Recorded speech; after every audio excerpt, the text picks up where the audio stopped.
Hi friends, मैं अजय आप लोगों का आज शक्ति एकेडमी पे स्वागत करता हूं। फ्रेंड्स, जैसा हम लोगों का ज्योग्राफी चल रहा था तो ज्योग्राफी के अंतर्गत हम लोगों ने ब्रह्मांड, भूआकृति विज्ञान और जलवायु विज्ञान के चैप्टर कंप्लीट कर लिए हैं।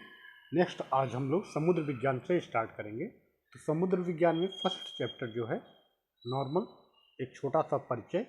संपूर्ण पृथ्वी के 70.8% भाग पर महासागरों का विस्तार है और उत्तरी गोलार्ध में 60.7% भाग पर जल का विस्तार है, जबकि दक्षिणी गोलार्ध में जो है वो 80.9% भाग पर जल का विस्तार पाया जाता है।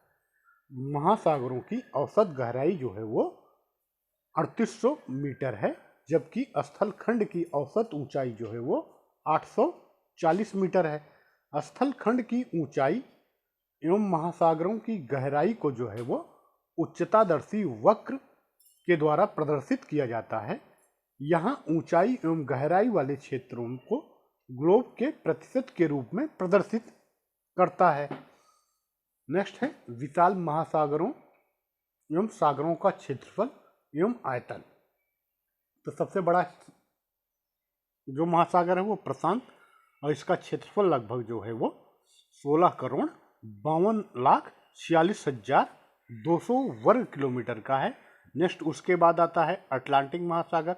अटलांटिक महासागर का क्षेत्रफल 8,24,41,500 वर्ग किलोमीटर है। तीसरे नंबर पर हिंद महासागर है। हिंद महासागर का क्षेत्रफल जो है वो 7,34,42,700 वर्ग किलोमीटर का है। चौथे नंबर पर आर्कटिक है। तो फ्रेंड्स, नेक्स्ट है अंतर महाद्वीपीय सागर। अंतर महाद्वीपीय सागर में मलया सागर है और मध्य अमेरिकी सागर है और भूमध्य सागर है। छोटे बंद सागर में बटालिक सागर है, हडसन की खाड़ी है, लाल सागर है और फारस की खाड़ी है। नेक्स्ट बाकी चीजें आप लोग खुद ही देख सकते हैं। अब हम लोग मेन चैप्टर से स्टार्ट करते हैं। महासागरीय बेसिन। महासागरीय बेसिन के उच्चावच। महासागरीय बेसिन के उच्चावच में फर्स्ट जो आता है महाद्वीपीय मग्न तट। महाद्वीपीय मग्न तट किसे कहा जाता है तो हम लोग देखते हैं, यह महाद्वीप का ही अंग है। महाद्वीपीय मग्न तट जो है ये महाद्वीप का ही अंग है, जिस पर महासागरीय जल का विस्तार पाया जाता है और इसकी औसत गहराई जो है वो 100 फैदम यानी 200 मीटर होती है। इसकी औसत ढाल जो है वो 17 फीट प्रति मील। महाद्वीपीय मग्न तट की औसत ढाल जो है वो 17 फीट प्रति मील यानी लगभग 1 डिग्री होती है। संपूर्ण महासागर के 7.5 क्षेत्रफल पर इसका विस्तार पाया जाता है। अटलांटिक महासागर के 13.3 पर अटलांटिक महासागर में महाद्वीपीय मग्न तट जो है वो सबसे अधिक 13.3 एवं प्रशांत महासागर के 5.7 तथा हिंद महासागर के 4.2 भाग पर महाद्वीपीय मग्न तट का विस्तार है। नेक्स्ट दूसरा पॉइंट जो है, जहां तट के किनारे पर्वत पाए जाते हैं वहां मग्न तट जो है वो संकरे हैं। जैसे एंडीज के तट पर इसका उदाहरण है। इसके विपरीत जहां तटवर्ती क्षेत्र जो है वो मैदानी है वहां मग्न तट जो है वो अधिक चौड़े हैं।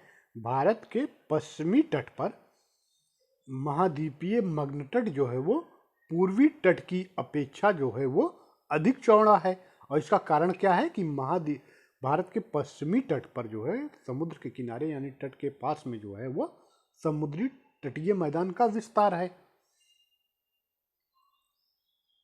नेक्स्ट है समुद्र से प्राप्त होने वाले खाद्य संसाधन मुख्यतः जो है वो महाद्वीपीय मग्न तट से ही प्राप्त होता है और विश्व के कुल खनिज तेल एवं प्राकृतिक गैस उत्पादन का 20% जो है वो महाद्वीपीय मग्न तट से ही प्राप्त होता है। दूसरा जो है स्थलाकृति में वो है महाद्वीपीय मग्न ढाल। महाद्वीपीय मग्न ढाल किसे कहा जाता है तो हम लोग देखते हैं, महाद्वीपीय मग्न तट के आगे सागर की ओर तीव्र ढाल वाला भाग जो है वो महाद्वीपीय मग्न ढाल कहलाता है। महाद्वीपीय मग्न तट से सागर की ओर तीव्र ढाल वाला भाग जो है वो महाद्वीपीय मग्न ढाल कहलाता है।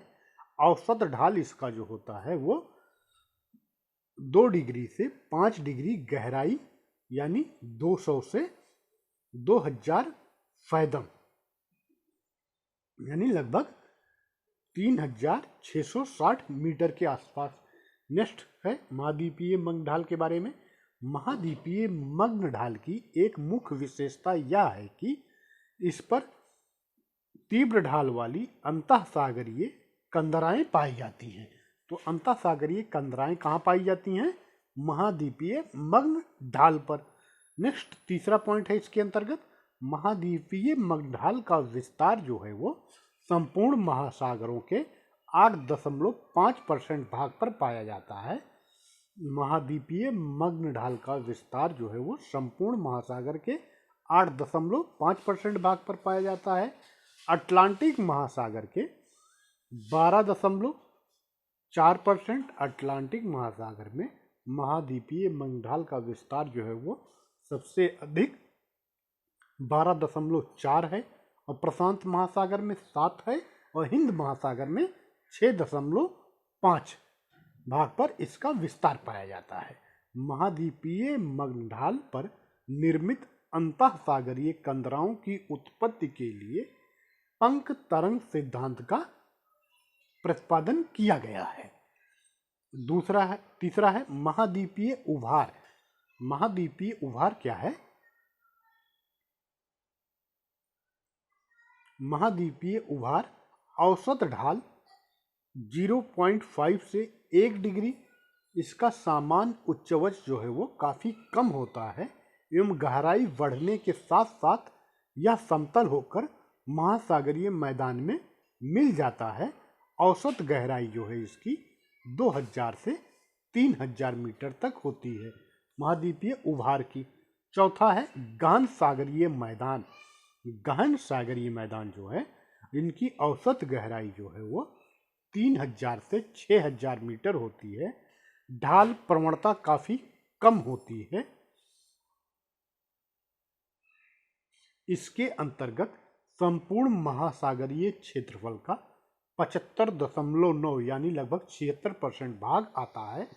प्रशांत महासागर में 80.3, हिंद महासागर में 80.1 तथा अटलांटिक महासागर में 54.9 भाग पर गहन सागरीय मैदान का विस्तार है।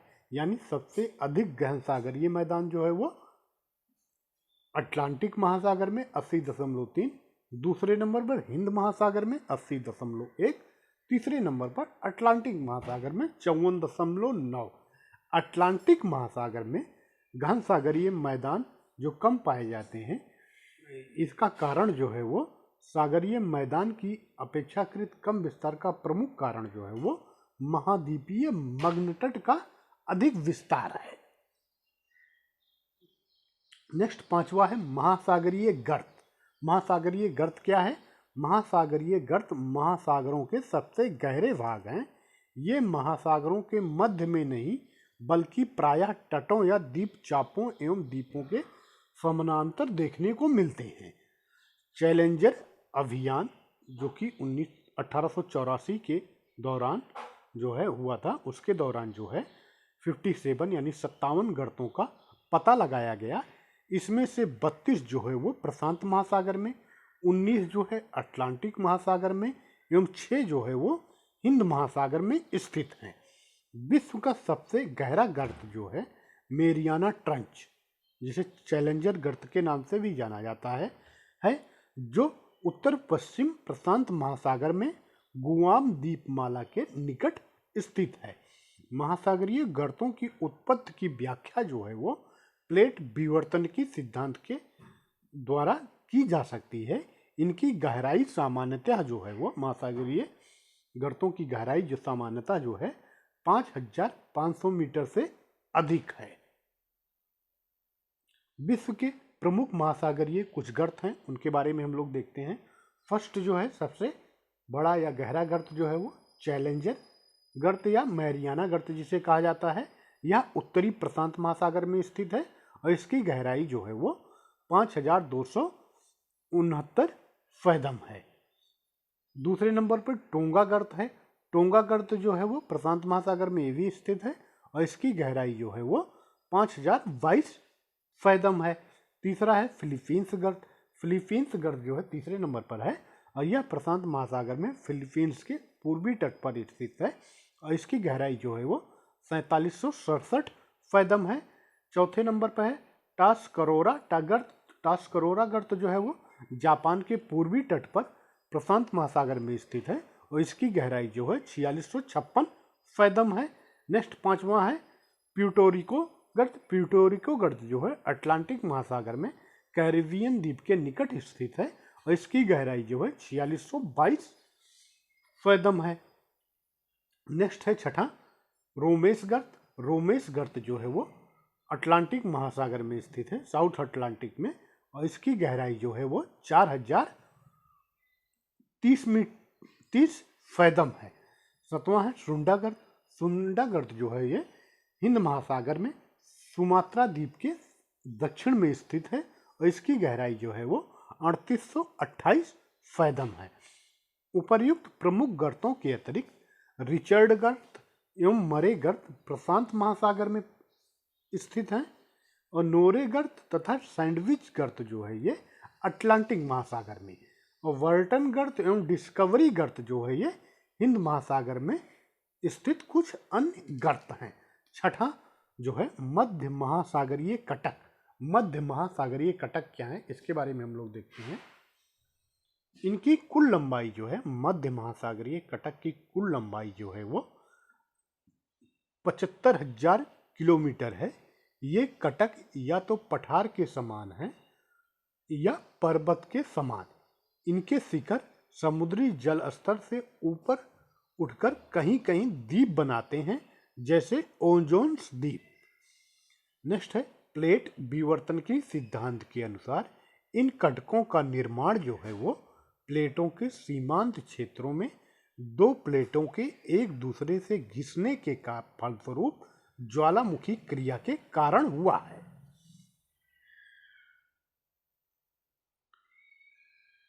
समुद्री नितल से संबंधित कुछ अन्य महत्वपूर्ण स्थलाकृतियां होती हैं, तो उनके बारे में हम लोग पढ़ते हैं। फर्स्ट है समुद्री पहाड़ियाँ। समुद्री पहाड़ियाँ वही जलमग्न पहाड़ियाँ जिनके शिखर जो है नितल से 1000 मीटर से अधिक ऊपर उठे हुए हों, समुद्री पहाड़ियाँ कहलाती हैं। दूसरा है गुयाट। गुयाट जो है ये सपाट शीर्ष वाले समुद्री पर्वतों को गुयाट कहा जाता है। समुद्री पहाड़ियाँ एवं गुयाट का निर्माण जो है वो ज्वालामुखी क्रिया द्वारा होता है। दूसरा है प्रशांत महासागर में समुद्री पहाड़ियाँ एवं गुयाट जो है वो सर्वाधिक संख्या में लगभग 10,000 की संख्या में पाए जाते हैं। तीसरा है जलमग्न कैनियन। जलमग्न कैनियन क्या है? महासागरीय नितल पर स्थित गहरे गॉर्ज को जलमग्न कैनियन कहा जाता है। ये जलमग्न कैनियन तीव्र ढालों वाली गहरी घाटियां हैं। ये सामान्यतः तट के लंबवत पाए जाते हैं। ये मुख्यतः महाद्वीपीय मग्न तट ढाल एवं उत्थान तक ही सीमित हैं। महासागरों में अनेक कैनियनों के शीर्ष नदियों के मुहाने पर स्थित हैं। हडसन कैनियन एक विश्व प्रसिद्ध जलमग्न कैनियन है जो हडसन नदी के मुहाने के अग्रभाग में स्थित है। अलास्का के पश्चिम में बेरिंग सागर में विश्व के सबसे लंबे जलमग्न कैनियन पाए जाते हैं, जैसे बेरिंग कैनियन, प्रेविलिलॉफ एवं जेमचुंग कैनियन। नेक्स्ट चौथा है तटशोल एवं प्रवाल भित्ति। तटशोल एवं भित्ति का निर्माण जो है क्रमशः अपर्दन, निक्षेपण एवं जैविक प्रक्रियाओं द्वारा होता है। तट जो है सपाट शीर्ष ऊंचाई वाले होते हैं एवं महासागर में डूबे हुए महाद्वीपीय भाग हैं, जैसे अटलांटिक महासागर में ग्रैंड बैंक एवं उत्तर सागर में डागर बैंक। अमेरिका के पूर्वी तट पर स्थित गॉर्ज बैंक का निर्माण जो है वो प्लीस्टोसीन काल के दौरान हिमानी अपरदन के फलस्वरूप हुआ है, जबकि डागर बैंक का निर्माण जो है वो हिमोड़ के निक्षेपण के फलस्वरूप हुआ है। प्रवाल भित्ति का निर्माण जो है वो प्रवाली जीवों के द्वारा होता है। यह एक चूना प्रधान संरचना होती है। विभिन्न महासागरों के नितल उच्चावच। विश्व का सबसे बड़ा महासागर जो संपूर्ण पृथ्वी के 1/3 भाग पर फैला हुआ है, इसका क्षेत्रफल जो है विभिन्न महासागरों के नितल एवं उच्चवच। विश्व का सबसे बड़ा महासागर, यह विश्व का सबसे बड़ा महासागर है जो संपूर्ण पृथ्वी के 1/3 भाग पर फैला हुआ है। इसका क्षेत्रफल सभी स्थलों से संयुक्त क्षेत्रफल से अधिक है। इस महासागर में 2000 द्वीप हैं। कुछ द्वीप धंसे हुए हैं जैसे एलोसियन, तो कुछ द्वीप चाप के रूप में जैसे न्यूजीलैंड, इंडोनेशिया, जापान आदि। समुद्र में कुछ द्वीप बिंदु के रूप में बिखरे हुए हैं जैसे कुक द्वीप, सोसाइटी द्वीप, पोलिनेशियाई द्वीप आदि। दक्षिणी पश्चिमी के द्वीपों को निम्नलिखित 3 समूहों में विभाजित किया जाता है। फर्स्ट है मलेशियन द्वीप, सोलेमान द्वीप, फिजी द्वीप एवं न्यू हेब्राडाइट्स आदि। नेक्स्ट है माइक्रोनेशिया। माइक्रोनेशिया के अंतर्गत कैरोलाइंस, मार्शल, गिलबर्ट, एलिस एवं अन्य द्वीप आते हैं। पोलिनेशिया के अंतर्गत लाइन, कुक, सोसाइटी, टुवाभाटो आदि। महाद्वीपीय मग्न ढाल जो है वो प्रशांत महासागर का पश्चिमी मग्न ढाल पूर्वी मग्न ढाल की अपेक्षा जो है वो अधिक चौड़ा है। पश्चिमी मग्न ढाल पर जापान सागर, पीला सागर आदि स्थित हैं। ऑस्ट्रेलिया के पूर्वी तट पर भी मग्न ढाल अधिक चौड़ा है।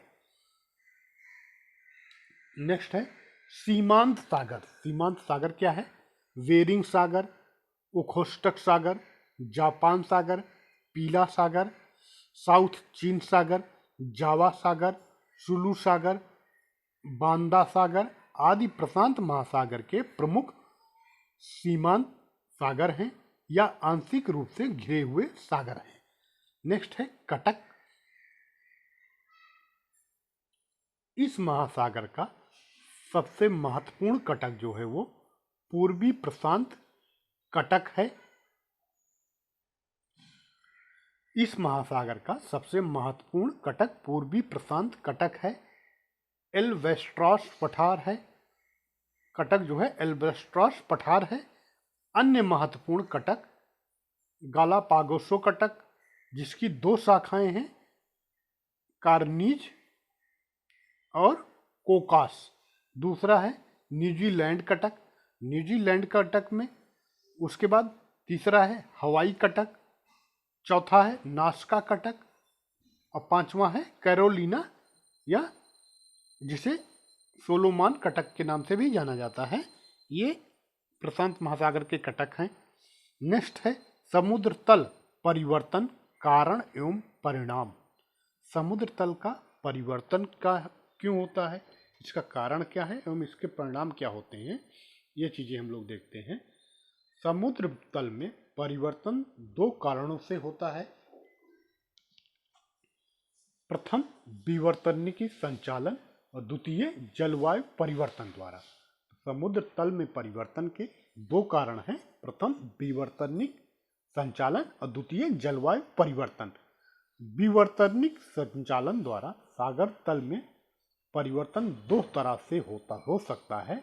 प्रथम या तो सागर तल से उत्थान हो अथवा अवतलन हो, और तथा द्वितीय तटीय भागों का उत्थान हो या तो अवतलन हो।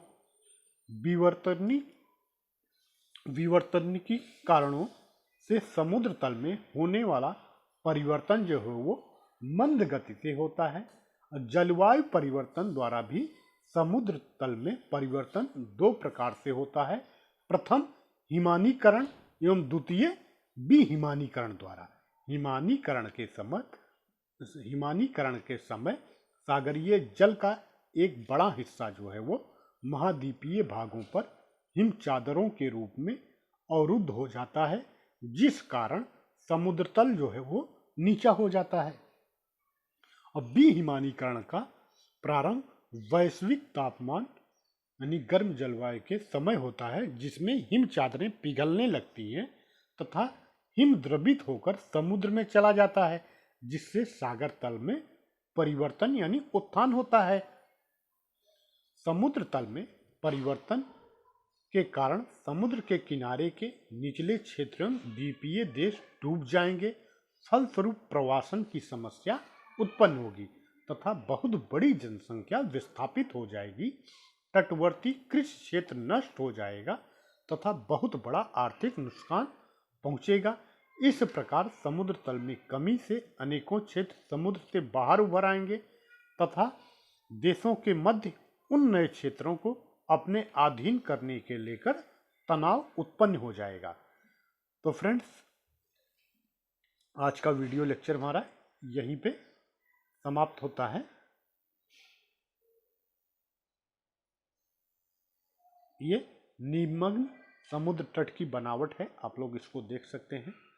फिवार्ड हिमानीकृत भूमि जो है, कोणीय पहाड़ी कटक है ये, फियार्ड तट, डमलेशियन तट और निमग्न निम्न भूमि का तट। प्रशांत महासागर में अटलांटिक एवं हिंद महासागर के समान कटक मध्य सागर के मध्य में नहीं पाए जाते हैं। नेक्स्ट अगला चैप्टर होगा हमारा प्रशांत महासागर, जिसमें हम प्रशांत महासागर के विषय में संपूर्ण जानकारी जो इम्पोर्टेंस है उसके बारे में पढ़ेंगे। तो फ्रेंड्स, आज का वीडियो हमारा यहीं पे समाप्त होता है। तो प्लीज़ फ्रेंड्स, अगर आप लोगों को वीडियो अच्छा लगा हो तो please like, subscribe and share. Okay, thank you so much.